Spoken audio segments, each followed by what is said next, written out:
Numa distribuição mundial filmes Descobrindo Jesus.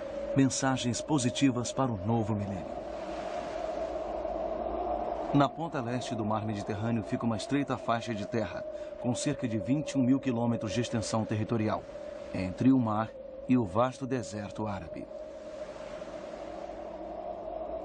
Por milhares de anos, povos de todas as raças e religiões lutaram sobre esta terra. Seu nome é Israel, a Terra Santa dos Judeus.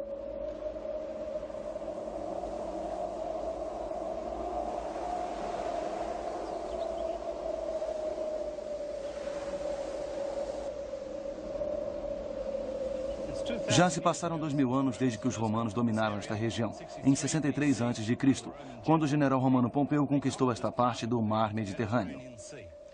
Herodes o Grande fundou a cidade de Cesareia como um centro da administração e da justiça romana em toda a Palestina. No entanto, os romanos não eram apenas conquistadores, mas também grandes construtores, e ergueram teatros, um hipódromo e aquedutos para trazer água a Cesareia. A vinda dos romanos para Cesareia trouxe paz para toda a Palestina. Aqui, eles estabeleceram o centro de seu governo e o centro de sua administração. E foi também aqui, em Cesareia Marítima, que as primeiras grandes construções romanas foram erguidas. Vários arqueólogos têm escavado estas terras e já foram encontradas muitas evidências das relações comerciais entre palestinos e romanos. Como, por exemplo, vários produtos manufaturados da Idade do Ferro e do Bronze, trazidos para a Palestina em troca de lã, grãos e sal, por sua vez levados para Roma. Muitos objetos de ferro foram encontrados com marcas de companhias romanas. E havia um artesão que produzia lamparinas de barro a óleo, mais ou menos desse tamanho, que foram encontradas por toda a Palestina. Os romanos que construíram a Cesareia realizaram uma administração com características helênicas. Por todo o antigo Império Romano encontramos anfiteatros como este. Entretenimento era algo importante para os cidadãos romanos e para os soldados em serviço, tão distantes de sua terra natal.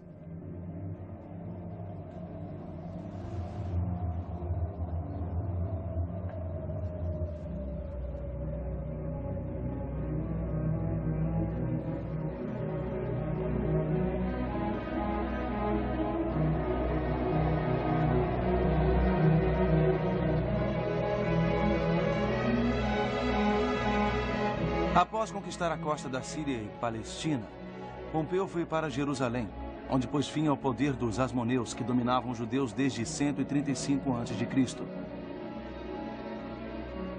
Em 54 a.C., Crasso, que fazia parte do primeiro grupo de governantes romanos, o primeiro triunvirato, invade Jerusalém e rouba o tesouro do templo.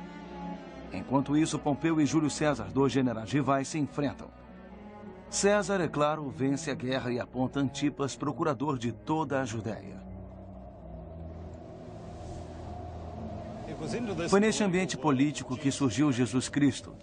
Ele viveu curtos 33 anos, até que, sob o domínio dos romanos, ele foi cruelmente perseguido. Mas por que algo que ocorreu há 2000 anos influencia tanto a vida das pessoas na Terra até hoje? Por que milhões de pessoas pelo mundo usam seu nome? Por que se denominam cristãos e o têm como seu Senhor? Por que tantas pessoas lhe dão sua vida em obediência e serviço? Por que toda a história é dividida em antes e depois de Cristo, no dia de seu nascimento? Quem era Jesus Cristo? Para responder a essas perguntas, viemos a esta terra que ele tanto amava e visitaremos todos os lugares que ele conhecia e por onde levou seus ensinamentos.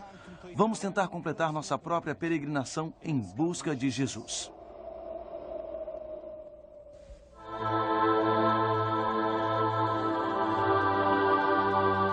Descobrindo Jesus.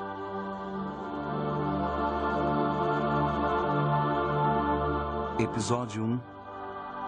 O personagem central de todos os séculos.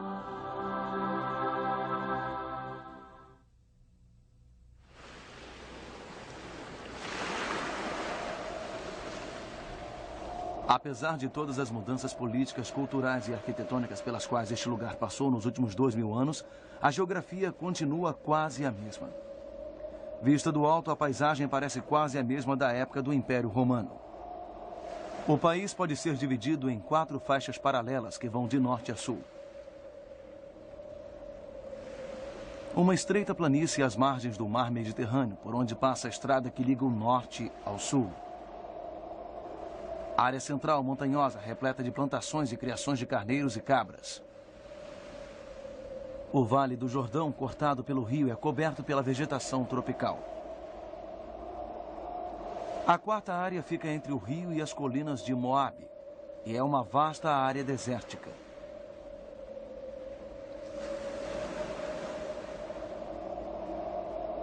Antes de começarmos a olhar mais de perto para Jesus Cristo, precisamos, antes de tudo, tentar descobrir a situação sociocultural da época em que ele viveu.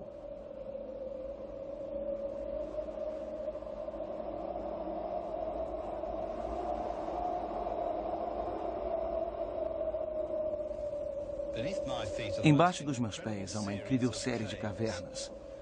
No interior destas colinas de 60 metros, aqui em Wadi Qumran, monges da comunidade dos essênios enterraram a sua história. O general romano Silva, sob a liderança do general Tito, comandou um ataque a partir do norte contra os judeus em Massada. Quando souberam do ataque por vir, os essênios guardaram nessas cavernas seus mais preciosos bens, cópias dos seus escritos, a Torá de Deus. Era o que eles tinham de mais precioso e havia mais de 300 manuscritos nestas cavernas, sob os meus pés. Em 1947, um menino beduíno, à procura de uma cabra perdida, encontrou uma pequena abertura no solo, depois aumentada pelos arqueólogos. O grande significado da descoberta é que tais manuscritos eram milhares de anos mais velhos que os textos mais antigos existentes. E eles falavam da vinda de um Messias. Mas não há nada nos ensinamentos de Jesus Cristo relacionado a essa comunidade. Eles podiam até mesmo nem saber de sua existência. Mas os preciosos registros da época e da vida dessa comunidade contemporânea de Jesus nos dão uma maravilhosa ideia de seu passado.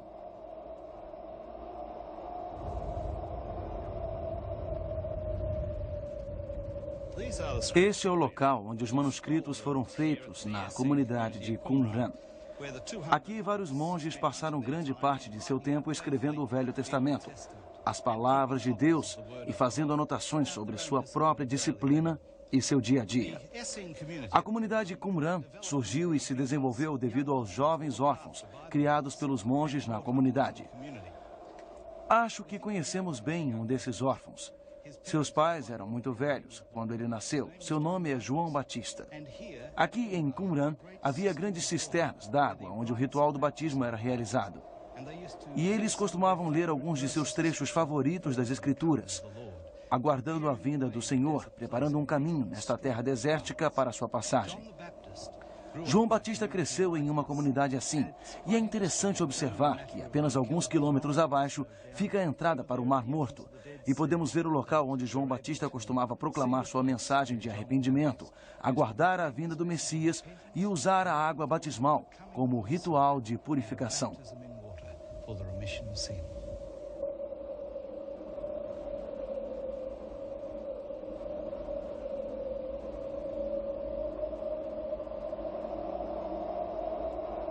Mas como sabemos que Jesus Cristo é contemporâneo dos essênios, que viviam aqui em um deserto na costa noroeste do Mar Morto?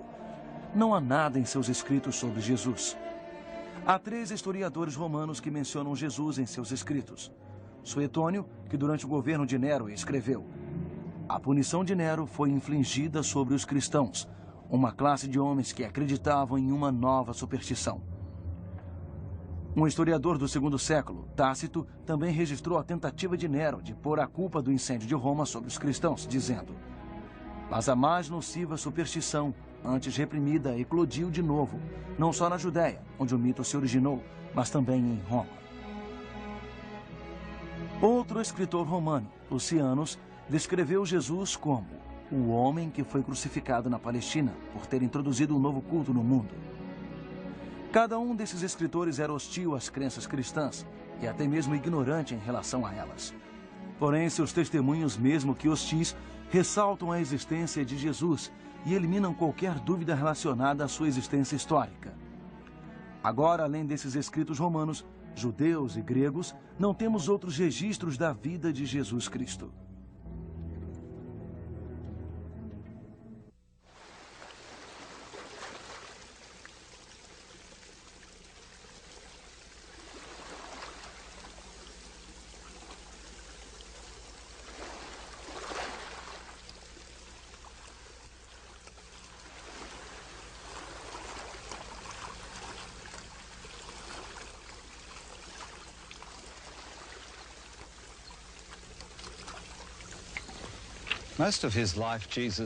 Jesus passou a maior parte de sua vida aqui, nas margens deste lago, na Galileia, com as pessoas de seu povo a quem transmitiu seus ensinamentos, aqueles que se tornaram seus primeiros discípulos.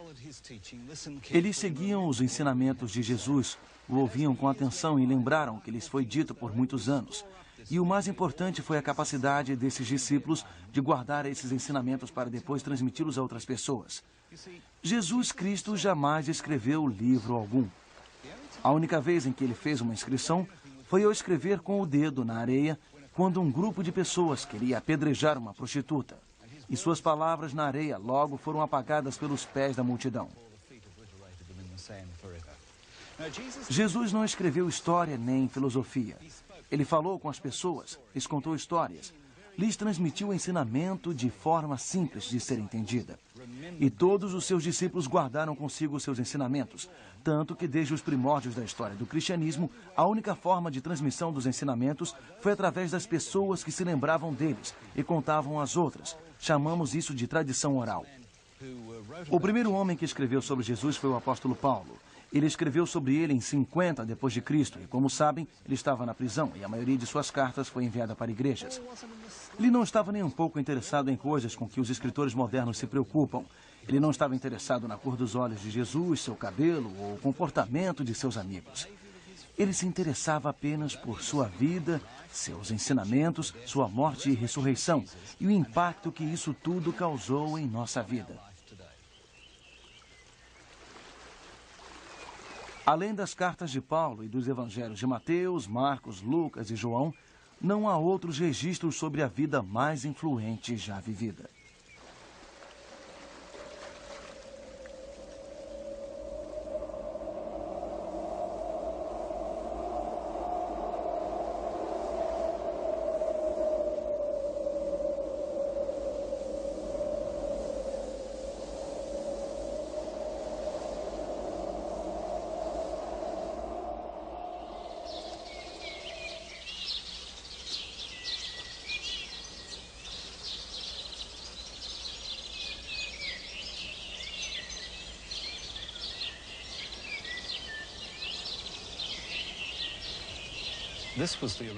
Este é o local original da sinagoga de Cafarnaum. Esta bela sinagoga foi construída aproximadamente 200 anos após a morte de Cristo, mas era neste lugar que Jesus frequentemente ministrava seus ensinamentos e fazia pregações. É um dos grandes locais sagrados. Apesar de sabermos bastante sobre o lugar e as pessoas que viviam aqui, na verdade não sabemos quase nada sobre Jesus, que ensinava e pregava aqui. Não sabemos nada sobre sua aparência, a cor de seus olhos. Só sabemos que era um homem de um tremendo humor, e, no entanto, as pessoas pensavam nele como um homem pesaroso. As crianças se sentiam seguras ao seu lado, mas os homens cruéis temiam seu olhar. Era um homem de compaixão e amor, e, no entanto, as pessoas se irritavam com ele. Ele era capaz de enfrentar governantes e, ao mesmo tempo, de tocar os intocáveis leprosos. Era um homem de tremenda coragem. E os fracos se sentiam fortalecidos com ele. Era uma pessoa única, capaz de desafiar e enfrentar as autoridades. Era um homem extremamente amigo das pessoas. Era capaz de dizer palavras de conforto, encorajamento e esperança aos pecadores. Era um homem de tremenda fé. Era duro com as pessoas religiosas por causa de suas atitudes hipócritas e gentil com os pecadores. Jesus foi uma pessoa gentil, doce e forte, uma grande combinação de temperamento e caráter.